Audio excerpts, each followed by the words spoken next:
Hey, we're Neptune's Core. I'm Sophie, the lead singer and guitarist. I'm Jacqueline, the guitarist and singer. I'm Caitlin, the drummer. And I'm Hannah, the bassist. And we're excited to kick off Girls Supporting Girls Virtual Build Bash. Even during such a tough year, the four of us have been so lucky to have access to a great education. It's what has allowed us to pursue our dream of playing music. We're in the process of recording our next album, and our single, Turning Red, is coming out in a few weeks. If you want to learn more about us, follow our Instagram at neptunes.core. We're so happy to be a part of this amazing event. We believe every girl should have the opportunities we have, and that's why we believe in Girls Supporting Girls. Girls deserve to learn how to read and write. Girls deserve to learn how to add, subtract, multiply, and divide. Girls deserve choice. Girls deserve to follow their dreams and live their best lives. Girls Supporting Girls believes that educated girls can change the world. And so do we. Female, educated, empowered. We're going to start tonight off with a song called So Small. I've heard people say that I can't act a certain way, but I won't listen. I won't listen. You want me to change, be someone else and act all strange, but I won't listen. I won't listen. When I'm feeling very small, I stand up straight so I look tall. You can't have it all.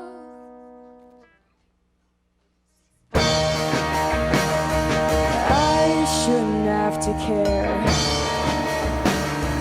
about all the clothes I wear, the way that my friends and I feel. I want to remember a day where looks didn't matter, a day where hearts wouldn't shatter, and some girls seem to have it all. When I feel so small,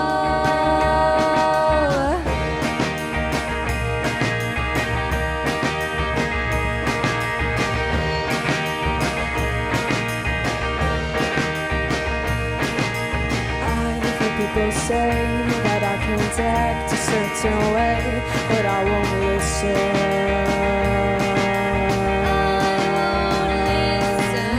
You want me to change, be someone else and act all strange, but I won't listen. I won't listen. When I'm feeling very small, I stand up straight so I look tall. You can't have it all.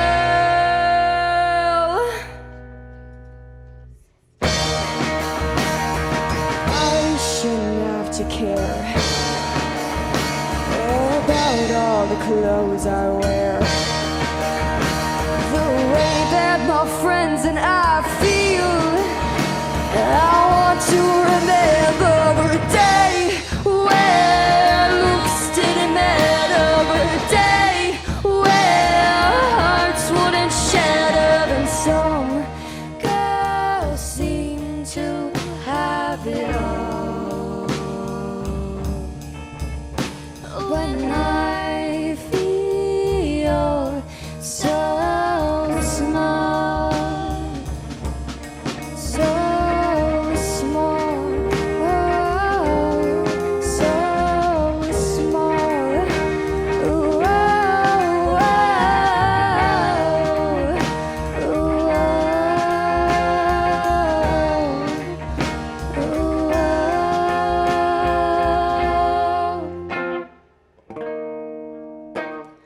I shouldn't have to care about all the clothes I wear, the way that my friends and I feel. I want to remember a day, a day wouldn't shatter.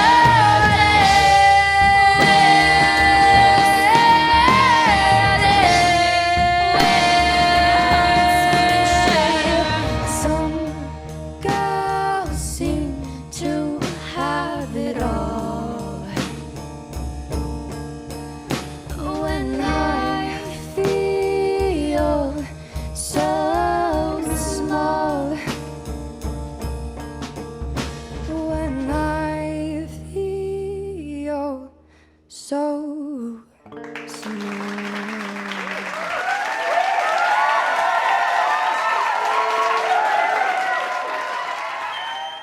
Greetings, friends, and welcome to the 2021 Virtual Build Bash. My name is Iris Feroci Hart, and I am the current board president of Girls Supporting Girls. 2020, despite all the challenges of COVID-19 and the shutdowns, was still a fantastic year for Girls Supporting Girls.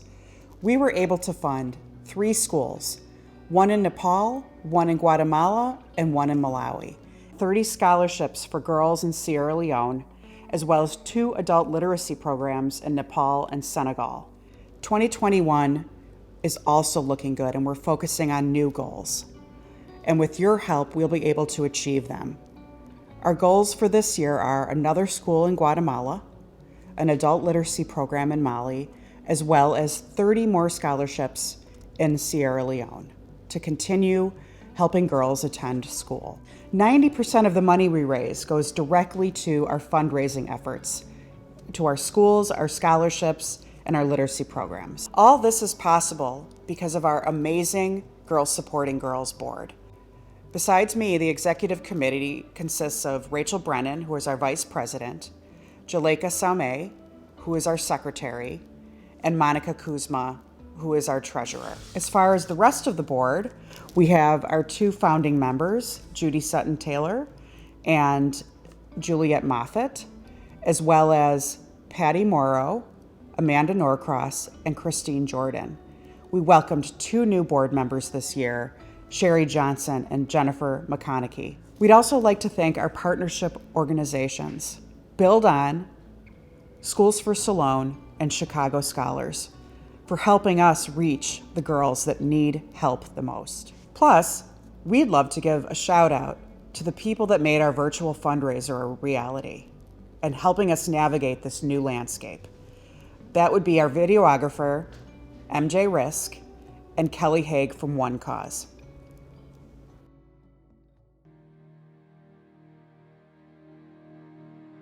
I'm Diana Kenworthy, and I'm one of 3 co-founders of Girls Supporting Girls. So I am where I am today because of education. And one of the things about living in the United States, through the lottery of birth, we have the opportunity to have free public education up through grade 12.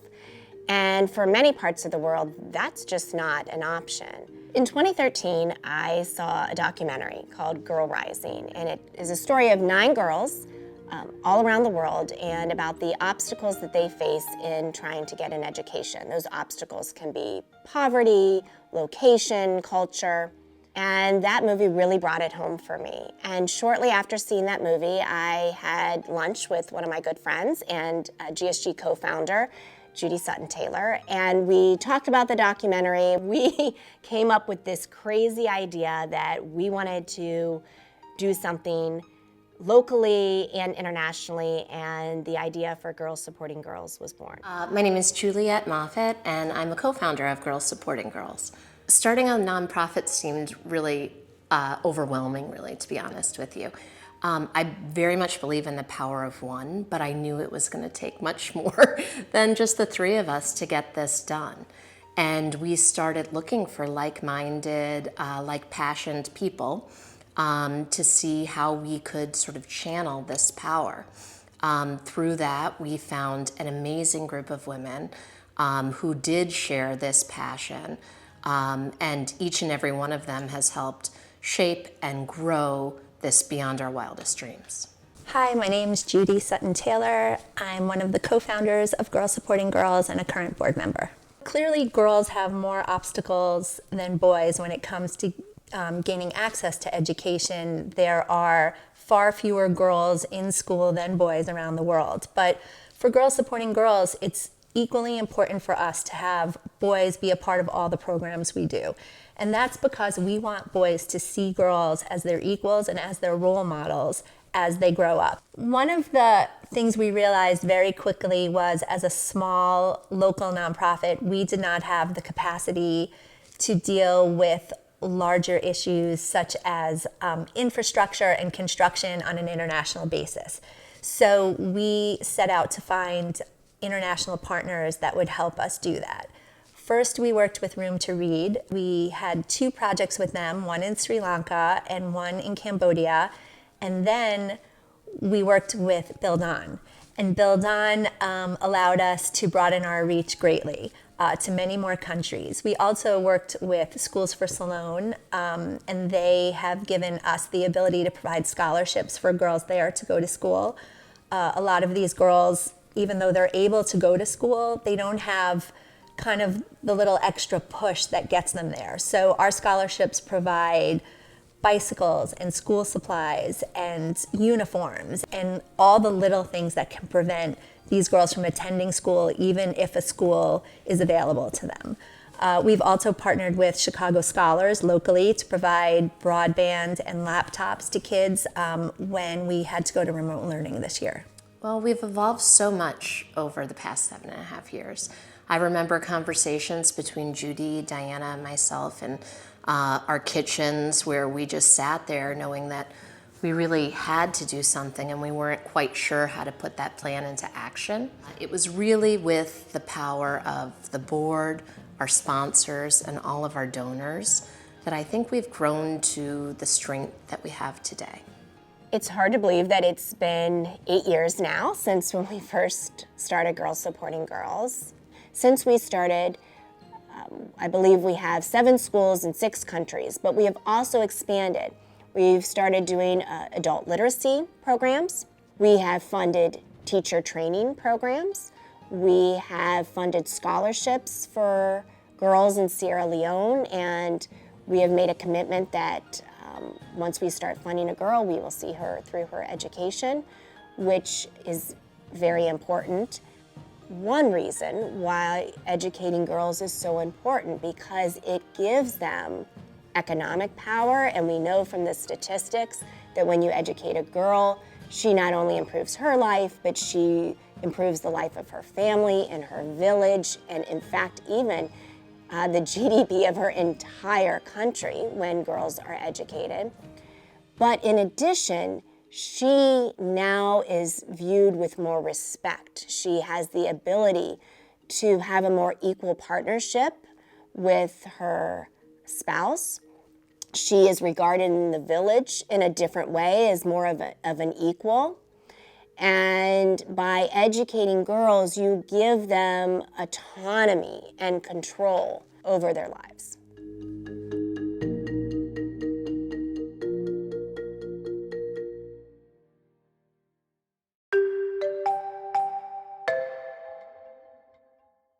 My name's Hannah. So when I was 12, almost 13, me and my sister and my mom took a trip to Malawi in Africa with Girls Supporting Girls. And our goal of the trip was to build a school for children in need of an education. My name is Megan Brennan. Female Educated Empowered, which is on my shirt, stands for what Girls Supporting Girls is trying to accomplish. When we went on a trek to Malawi, I learned that kids had to walk for 3.5 miles to get to school, and often girls were not seen as a priority to go to school because they had chores, they had to take care of children. My name is Samara Taylor and I went to Malawi in 2018. When we first got to the village, it was so amazing to see the amount of people that were there waiting to greet us. Everyone was singing and dancing, and it was amazing that they were willing to be there after 9 years of waiting for their school. My name is Gabby Hart. I went to Malawi in 2018 with my mom and my sister to build a school with Girls Supporting Girls. So one of the most impactful things about the trip was definitely working with the community to build the school in the village. I remember working in the assembly line. We were passing bricks with each other, and I just thought we were singing and just laughing, and I thought that was just amazing.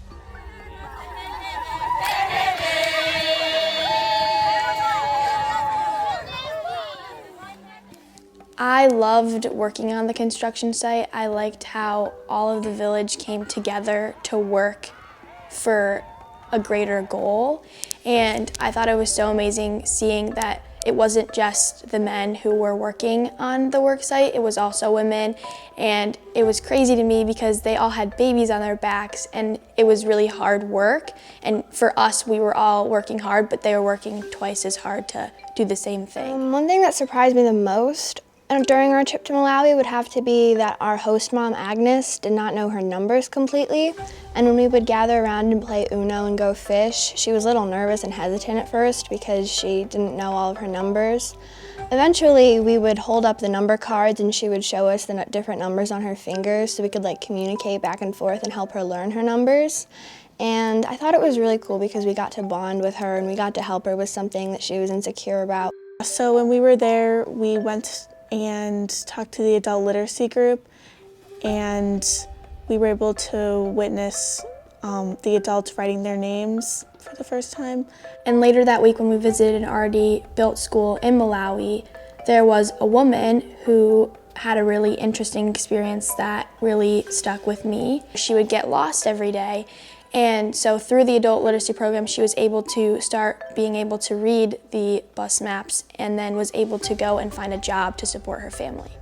When we had our woman-to-woman chat with all the women of the village, we were talking about just basic aspects of life, marriage, kids, and they were talking about how they get married at really young ages, 15, and that shocked me because I just turned 15, and now that I think about it, I'm realizing if that's where I lived, I would be getting married now. When I came home after the trip, I was super impacted by just the village and how important an education is across the world and how everyone should have an education.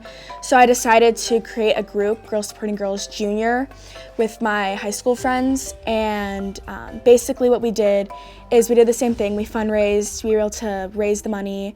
And unfortunately, due to COVID, we weren't able to actually go to Malawi, but the school was still able to be built, which I was just super happy about. When we were leaving, it just stuck to me how lucky I am to be able to, go to school every day, have access to, sports and medical attention or get medical attention. It was a life-changing experience for all of us to see the world through each other's eyes for a week.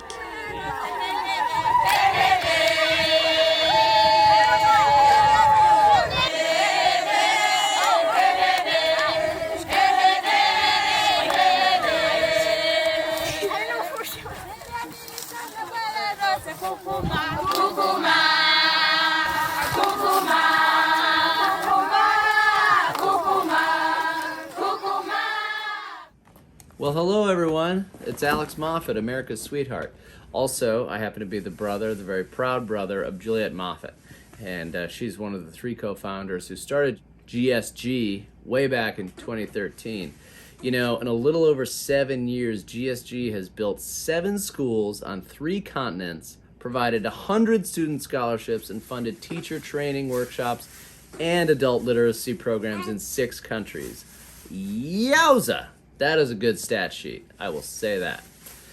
Right at home, they've also created and run school programs for local students to engage in international issues. And tonight, we're celebrating these accomplishments and raising moolah for GSG's 2021 initiatives. This past year has shown us all the importance of access to education, and it has shown me the importance of access to Pinot Grigio. And as a brand new father to a baby girl, say hello, I want my daughter, this little lady, to grow up in a world where girls are given the same opportunities as boys. You know what? Even if I didn't have a new daughter, that seems like a no-brainer, right? She knows that. She's 3 weeks old and she knows that that's a no-brainer. So it seems obvious. But now, more than ever, girls need our help to make sure that that happens. You can go back to your trailer, honey. To make sure that the pandemic doesn't end up being one more giant roadblock that keeps them away from school. In addition to obstacles, do you want to come back? In addition to obstacles such as poverty, proximity, and cultural norms. Yeah, you want to say it with me? Yeah, there you go. And cultural norms that say girls' play should be in a classroom. You're going to tell, should not be in a classroom. You're going to tell this girl that she's not going to be in a classroom. get out of town, okay? But as we all know, that's exactly where every girl should be in a classroom, because every girl deserves the opportunity to reach her fullest and highest potential. And next, we have a short video to tell you a little bit more about why GSG does the work that it does. And spoiler alert, I happen to know the star of the vid, and I gotta say, I am a huge fan.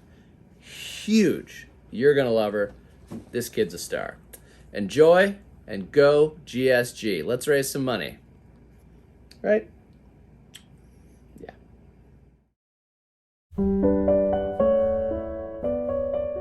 Before 2020, 130 million girls around the world didn't attend school. They were told that only boys could go to school and that their place was at home. They were married as children and they were given little hope for a better future, simply because they're girls. Now, the global pandemic has made things even worse. COVID-19 has impacted us all, but it's impacted at-risk girls the most. More than 11 million girls may never return to their schools, which puts them at more risk for adolescent pregnancy, violence, and poverty. That's a scary prospect for girls and the world. Because the proven global benefit of female education will suffer a huge setback. When girls don't go to school, countries lose their chance to build their economies, to create jobs, to end poverty, and to improve the standard of living for all of their citizens. Now, more than ever, girls need education. They need a place where they can sit alongside boys as their equals and role models, to cultivate their curiosity and reach new heights, because the proof is there. If we want to end poverty and create jobs, start with girls' education. If you want to stop segregation, start with girls' education. If you want to eliminate hunger, if you want to stop disease, start with girls' education. Because we've seen the transformation in communities where Girls Supporting Girls has already built schools. In Malawi, Haiti, Sri Lanka, Cambodia, Guatemala, and Nepal. It's happening thanks to the scholarships and teacher trainings we fund in Sierra Leone, and the technology we're providing for remote learners right here in Chicago. When 2020 put education prospects in dire straits for so many, GSG stepped up to help. In 1 year, we provide more support than ever before students in 6 countries spanning across the 3 continents. As we all look forward to a better tomorrow, we invite you to invest in our collective future. From our outreach at home to our efforts this year in Mali, Guatemala, and Sierra Leone, you can help us break gender stereotypes and build long-lasting equality. Help girls rise with confidence and knowledge, and watch the world rise with them.